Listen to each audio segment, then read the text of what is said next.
안녕하십니까. 고려대학교 교수 최만수입니다. 이번 시간부터 3시간에 걸쳐서 퀀텀 에러 커렉션 코드를 Q3를 이용을 해서 어떻게 구현하는지 알아보겠습니다. 특히 이번 시간에는 아마 가장 간단한 퀀텀 에러 커렉션 코드 중에 하나인 B플립 코드에 대해서 알아보고, 이 다음 시간과 그 다음 시간에 이어서 페이스 플립, 그리고 일반적인 조금 더 일반적인 에러를 다룰 수 있는 피터쇼의 9큐빗 에러 커렉션에 대해서 설명을 드리겠습니다. 비플립 코드를 설명하기 전에 우선 이거 굉장히 간단한 코드이기 때문에 한번 이 에러 커렉션 코드, 그러니까 퀀텀 컴퓨터에서 생길 수 있는 에러에 대해서 한번 생각을 해보고 넘어가는 게 좋을 것 같습니다. 자, 이 퀀텀 에러는 클래시컬 에러에 비해서 좀 특이한 점들이 있습니다. 특히 제일 먼저 다가오는 것이 퀀텀 에러는 컨티뉴어스하다는 점입니다. 보통 싱글 큐빗 스테이트를 보면 이렇게 cat0와 cat1 두 컴퓨테이셔널 베이시스의 조합인데, 이 C0와 C1이 연속적인 컴플렉스 넘버이기 때문에 이 C0와 C1이 조금만 바뀌어도 그건 에러에 해당되죠. 그리고 이 에러는 그냥 이 스테이트 벡터만 잠깐 바뀌는 게 아니라 아예 양자 현상을 잃어버릴 수도 있습니다. 지금까지 우리가 전편에서 봤듯이 퓨어 스테이트가 이렇게 믹스트 스테이트가 될 수가 있는 거죠. 이와 같이. 또 하나 어려운 점이, 보통 클래시컬 에러인 경우에는 어떻게 에러를 디텍트를 하고 커렉트를 하면 보통 이제 중복 인코딩을 합니다. 그래서 이제 머저리티 보팅 형식의 에러 커렉션을 하게 되는데, 이 양자 상태는 로컬 로링 시어럼 때문에 복사를 못하죠. 그러니까 복사를 할 수가 없기 때문에 클래시컬 에러 커렉션 코드에서 사용했던 그런 개념을 직접적으로 사용할 수가 없다는 점이 있습니다. 이런 어려움들 때문에 굉장히 퀀텀 에러는 수정하기가, 정정하기가 굉장히 어려울 것이다, 처음에 그렇게 추측을 했고, 지금 이제 이번부터 다음 3시간에 걸쳐서 설명드린 이런 간단한 퀀텀 에러 커렉션 코드가 존재한다는 것을 보이면서 이런 어려움에도 불구하고 퀀텀 에러는 수정할 수가 있다라는 점을 피터 쇼가 보이게 됐습니다. 예, 그래서 이번 편에는 설명을 드리지 않겠지만, 그러니까 빅플립 코드나 아니면 페이스 플립 코드를 한번 실행을 구현을 해가면서 이런 질문들에 대해서 생각을 해본다면 훨씬 더 재미가 있지 않을까, 그렇게 생각을 합니다. 자, 그럼 빅플립 코드부터 조금씩 천천히 한번 알아보도록 하겠습니다. 빅플립 코드는 그러니까 한마디로 그러니까 각 큐빗에 만약에 cat0였던 것이 cat1 혹은 cat1이 cat0로 이렇게 랜덤하게 플립하는 그런 에러를 수정할 수 있도록 고안된 그런 퀀텀 에러 커렉션 코드입니다. 그러니까 각 코드는 항상 코드워드로 되어 있는데, 그러니까 컴퓨테이션을 실제 피지컬 큐빗이 아니라 로지컬 큐빗을 사용하게 되는 거죠. 그러니까 로지컬 제로, 여기서 이제 로지컬 제로와 피지컬 베이시스를 구별을 하기 위해서 이렇게 제로 위에 이렇게 바를 이렇게 그려놨습니다. 그래서 바 제로는 사실은 세 큐빗으로 이루어져 있고 제로 세 큐빗 모두 제로에 있는 상태를 로지컬 제로, 그 다음에 세 큐빗 다 원으로 세팅되어 있는 것을 로지컬 원으로 사용하는 그런 코드입니다. 그러니까 세 큐빗을 사용을 해서 로지컬 큐빗 하나를 인코딩 하는 거죠. 어떻게 보면 에러를 고치기 위해서 물리적인 큐빗을 조금 낭비를 하는 셈입니다. 얘를 통해서 실제로 어떻게 구현하는지 한번 보도록 하겠습니다. 자, 이제 우리가 사용할 퀀텀 레지스터를 나타낼 그런 기호를 선택을 하고요.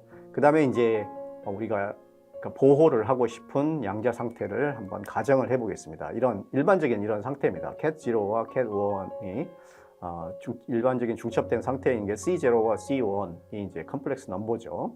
근데 이제 C0와 C1을 우리가 모르는 상황에서, 그러니까 계산 중간에 보호를 해야 되기 때문에 C0와 C1이 지금 측정을 하지 않고 있기 때문에 C0와 C1이 어느 값인지 알 수가 없는 상황입니다. 그런 상황에서 이 상태를 에러에 대해서 그러니까 빛이 그러니까 cat 0가 1이 되고 1이 1이 제로가 되는 그런 랜덤한 에러에 대해서 보호를 할 수가 있어야 됩니다. 그러려면 이제 우선 첫 번째 스텝이 인코딩을 해야 됩니다. 인코딩하는 서킷은 이렇게 구성되어 있습니다. 지금 물론 인풋 우리가 사용하려고 하는 물리적인 인풋을 이제 좀 보호하기 위해서 로지컬 큐빗, 그러니까 로지컬 큐빗, 그러니까 베이시스로 인코딩을 해야 되겠죠. 그래서 첫 번째 보면 이 그러니까 이니셜라이저를 합니다. 그러니까 큐빗 3개를 사용하는데 첫 번째 큐빗에는 우리가 보호하려고 하는 요 상태가 들어가고 그 다음에 두 번째, 세 번째 여기 두 번째, 세 번째는 제로로 세팅이 되어 있습니다. 그리고 이제 C나 2개를 사용하는데 이런 식으로 C낫이 이제 되어 있습니다. 그래서 요게 아까 이 처음에 설명을 드렸던 로지컬 제로와 로지컬 1으로 인코딩을 하는 인코딩 서킷이라고 할 수가 있습니다. 실제 결과를 인코딩한 결과를 보면 자 이렇게 돼 있죠. 그러니까 두 상태의 리니어 조합입니다. 그러니까 원래 처음에는 cat 0와 물리적인 큐빗의 cat 0와 cat 1의 조합이었는데 지금은 이제 로지컬 베이시스 그러니까 바 0와 바 1 스테이트의 리니어 조합이죠. 그래서 인코딩은 잘 됐습니다. 그래서 이제 지금 우리가 바라기는 이렇게 인코딩을 하고 나면 이 상태는 잘 보호가 된다. 그러니까 에러가 발생하더라도 에러가 발생하는 걸 막을 수는 없지만 에러가 만약에 발생을 하면 그 에러를 디텍트를 해서 수정할 수 있다는 얘기입니다. 자 이제 에러가 발생하는 경우 상황을 한번 가정을 해보겠습니다. 그 랜덤 넘버 제너럴을 통해서 이 에러가 큐빗 3개, 큐빗 1, 2, 3, 3개 중에 랜덤하게 빗플립을 일으키는 경우를 한번 보겠습니다. 자 이렇게 랜덤하게 해보니까 지금 에러가 세 번째에 발생을 한 거죠. 예. 지금 여러 번 설명을 드렸지만 지금 이 퀀텀 서킷을 지금 한 층씩 퀀텀 서킷을 조금씩 쌓아가고 있는데 이런 경우에 퀀텀 서킷을 처음부터 다시 컨스트럭트 할 필요가 없습니다.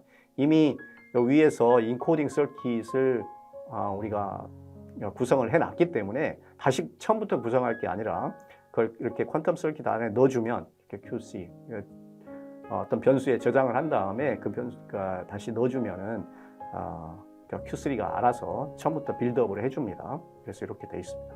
어쨌든 여기서 지금 우리가 알고 있는 것은 에러가 세 번째 큐빗에 발생을 했습니다. 파울리 X니까 빗을 뒤집게 되는 거죠. 뭐 이렇게 여러 번 실행을 해보면 랜덤하게 발생을 합니다. 지금 그래서 우리가 이런 상황을 한번 가정을 해보겠습니다. 세 번째 큐빗에 빗이 플립이 됐다.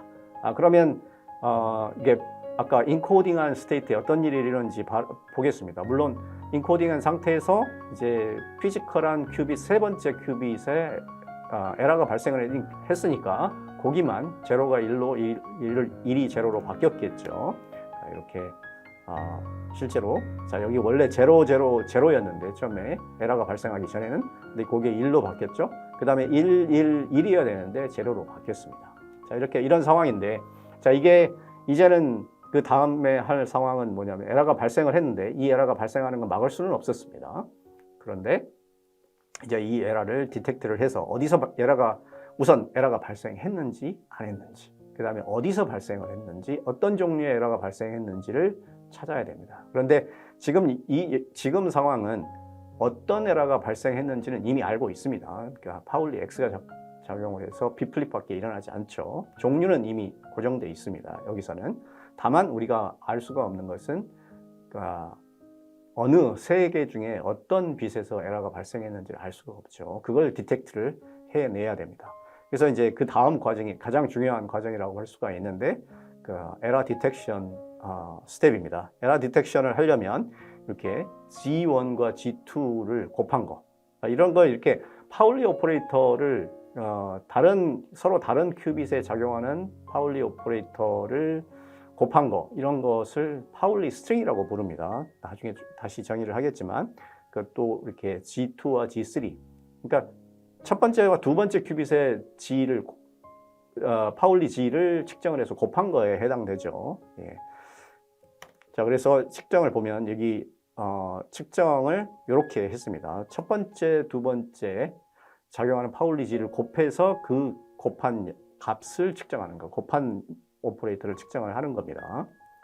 여기 이 곱하기는 그러니까 S1, S3 그러니까 지금 곱하기는 숫자 곱하기가 아니라 오퍼레이터 곱하기인데 실제로 이것을 이거는 텐서 프로덕트에 해당됩니다. 그래서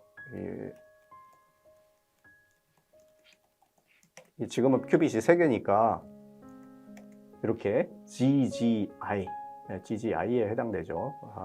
여기 요 오퍼레이터 이것도 마찬가지로 이해를 해야 됩니다. 자, 이렇게 이걸 측정을 하게 되면 그렇게 되면 이 측정하고 나서는 측정하고 나서 보면 측정을 했는데도 보통 퀀텀 미케닉스 양자역학에서 측정을 하면 파동함수가 붕괴를 하게 되는데 그런데 이 경우에는 측정을 하고 났는데도 지금 상태가 전혀 변함이 없어요. 그러니까 우연히 그런 것이냐 아니면 아무리 이걸 측정을 많이 반복을 해도 여러 번 실행을 해도 바뀌질 않죠. 그러니까 실제로 이게 전혀 바뀌는 게 없습니다. 그러니까 이게 이 에러 커렉션 그래서 이 측정하는 양을 G1 곱하기 G2 그러니까 G2 곱하기 G3를 측정을 하는 그러니까 이런 에러 디텍션을 하기 위해서 두 오퍼레이터 측정하려고 하는 양을 선택을 할 때 그 점을 이미 그 점을 감안을 해서 선택을 한 거죠. 자, 그래서 이 측정 후에는 역시 이 상태가 바뀌지 않았죠. 그러니까 상태를 파악하지 않고도 정보를 끄집어낼 수가 있다는 겁니다. 자, 그럼 정보를 어떻게 끄집어내는가 하면 측정 결과를 보겠습니다. 이 측정 결과가 이 리드아웃이라는 함수를 써서 이 측정 결과를 이렇게 받아낸 겁니다. 그래서 측정 결과를 보면 측정 결과가 처음 양이 요거죠. 그러니까 G1과 G2를 측정했더니 제로가 나왔어요. 그 다음에 G2와 G3를 측정을 했더니 여기에 1이 나왔습니다. 여기서 이걸 측정 결과를 해석을 할 때 조금 조심해야 되는 것이 지금 이진수로 그러니까 이렇게 저장이 되어 있기 때문에 이걸 할 때 이 제로는 측정가 아이겐밸류 값 플러스 1에 해당되고 1은 마이너스 1에 해당됩니다.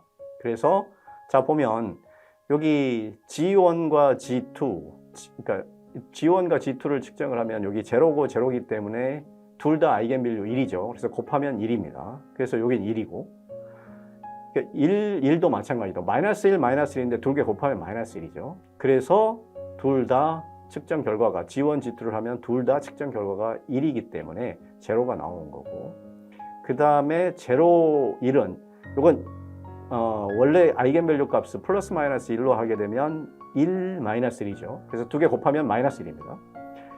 1 여기는 마이너스 1, 1이기 때문에 두 개 곱하기 하면 마이너스 1입니다.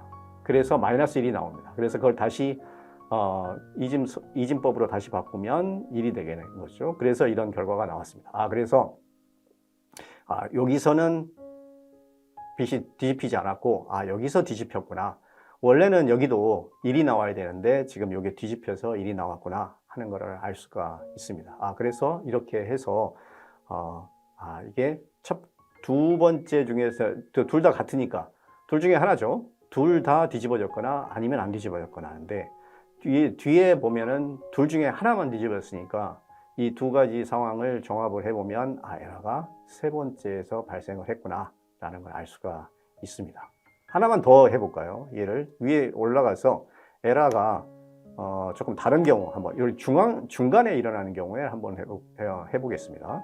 그런 경우에는 자 이제 여기 에러가 발생하고 나면 스테이트가 이렇게 중간 것이 뒤집어지게 되겠죠. 예, 마찬가지입니다. 그래서 이제 요거는 우리 필요 없죠. 그래서 이 측정을 에러가 난 상황에서 이걸 측정을 하고 나면 여전히 측정을 하고 나도 측정 전에 파동함수가 그대로 살아남아 있죠. 측정 값이 이번에는 1이 됐습니다. 이거는 우리 상태를 잘 보면 이해할 수가 있습니다. 이렇게 0, 1이니까 적어도 둘 중에 하나는 뒤집힌 거죠. 그 다음에 이렇게 뒤쪽을 봐도 둘 중에 하나는 뒤집혔는데, 그래서 여기 1이라는 것은 마이너스 1, 마이너스 1이니까 아이겐밸류로 하면 마이너스 마이너스니까 앞에 둘 중에 하나가 뒤집혔고 뒤에 둘 중에 하나가 뒤집혔는데 또 꼭 하나만 뒤집혀야 된다는 우리가 가정하에서는 뒤집힐 수 있는 방법은 중간에 있는 큐빗이 뒤집혔다는 결론밖에 얻을 수가 없죠. 그래서 중간에서 에러가 발생을 했구나 하고 알아낼 수가 있습니다. 그러니까 이제 그러면 이제 이걸 다시 복구만 하면 되겠죠. 복구를 하는 방법은 에러가 어디서 발생했는지 아니까 모든 파울리 오퍼레이터는 다시 한 번 더 곱해주면 자기 자신이 나오니까 다시 에러를 곱해주면 됩니다. 그러면 이렇게 복구가 됐죠. 자, 이렇게 해서 이제 보호를 했어요. 그래서 이제 여러 가지 그 용도에 따라 다르겠지만 만약에 이게 그냥 메모리 용도로 쓰였다 그러면 순전히 보호하기 위해서 인코딩을 했으니까 이제 디코딩을 하면 되겠죠. 원래 피지컬, 그러니까 물리적인 큐빗으로 변환을 하면 됩니다. 디코딩하는 과정은 모든 양자역학의 모든 그러니까 서킷에 있는 게이트는 유니터리이기 때문에 그걸 거꾸로 곱해주면 모든 게 다 반대가 되겠죠. 그래서 원래 했던 그 서킷에 반대를 해주면 됩니다. 지금 상태가 이렇게 인코딩이 돼 있는데 원래 인코딩하는 서킷의 반대, 그러니까 인버스를 해주면 그러면 제자리에 돌아오게 됩니다. 그래서 자 이렇게 우선 차근차근 한번 더 한 단계씩 해보면, 그러니까 이렇게 하고 나면 여전히 큐빗은 3개죠. 그렇지만 두 번째 큐빗과 세 번째 큐빗은 다 0으로 세팅이 돼 있습니다. 그래서 원래대로 돌아갔고, 그래서 이렇게 cat factor라는 함수를 써서 그래서 인수분해를 해놓고 보면, 그러면 두 번째, 세 번째 큐빗은 그냥 프로덕트 상태로 돼 있기 때문에 첫 번째 큐빗에 전혀 영향을 미치지 않습니다. 그래서 첫 번째 큐빗이 원래 이제 있던 제자리로 돌아왔다는 걸 알 수가 있습니다. 물론 이런 디코딩 과정은 원래 폴트 톨러런트 퀀텀 컴퓨테이션이라는 것은 굳이 디코딩을 하지 않고 인코딩된 상태에서, 그러니까 보호된 상태에서 모든 계산을, 그러니까 로지컬 베이시스에서 모든 계산을 해 나가는 게 폴트 톨러런트 퀀텀 컴퓨테이션이죠. 그래서 용도에 따라서는 그러니까 이 디코딩 과정이 필요 없을 수도 있습니다. 자, 오늘 설명드린 내용을 요약을 해보겠습니다. 지금 여기서는 아주 간단한 이번에는 간단한 예를 보였습니다. 그러니까 비플립 에러를 소개를 했고, 비플립 에러를 디텍트하기 위해서 우리가 파울리 메저먼트라는 걸 했습니다. 이건 파울리 메저먼트는 파울리 스트링, 그러니까 파울리 오퍼레이터, 각 다른 큐빗에 작용하는 파울리 오퍼레이터의 텐서 곱을 말하는 거죠. 그런 측정을 통해서 디텍트를 해낼 수 있었습니다. 여기서 쓰이는 함수는 인코딩하는 과정에서 C나 밖에 쓰지 않았습니다. C나과 측정만 있어도 모든 과정을 다 할 수가 있었습니다. 여기서는 주로 예를 위주로 설명을 드렸고, 기본적인 원리는 개념적인 것들만 설명을 드렸는데, 조금 더 기술적으로 자세한 내용들을 알고 싶으신 분은 제가 쓴 책, 퀀텀 오크부라는 책이 지금 스프링거에서 출판되어 있습니다. 그래서 여기서 PDF로 직접 구매를 하실 수도 있고요. 혹은 이 Q3에 내장된 튜토리얼을 보시면 9큐빗 퀀텀 에러 커렉션 코드, 그러니까 퀀텀 에러 커렉션 코드 중에서 가장 간단한 예인데, 여기에 이제 첫 번째 섹션에 비플립 에러가 있습니다. 여기 가서 보셔도 좋을 것 같습니다. 이상입니다. 감사합니다.